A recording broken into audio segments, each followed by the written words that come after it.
postpartum anxiety did not show up the way that I expected it to. Not that I really had any idea, because again, it was one of those things that really was not talked about and I was not prepared for. And again, my postpartum experiences with my son 7 years ago and now, very different. I didn't experience any of these. But we were laying in bed, and I guess I was trailed off into the night looking at the wall, and both kids were asleep, and my husband was like, get some rest, like go to sleep. And I couldn't. And I told him, I was like, I can't. I'm afraid that I'm gonna fall asleep and die in my sleep and leave our children without a mother. And I started to spiral and I started crying. And that was the moment that I was like, wait a minute, this is this isn't normal. Like, I've been anxious about things in my life before, but nothing like this before.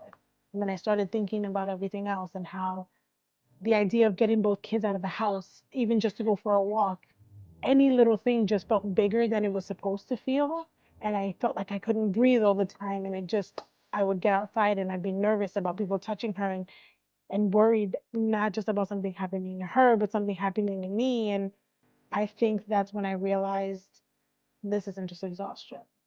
This is an exhaustion. Something's up, and I just can't ignore it anymore. And that's when I started piecing it together that I was most likely going through postpartum anxiety and depression.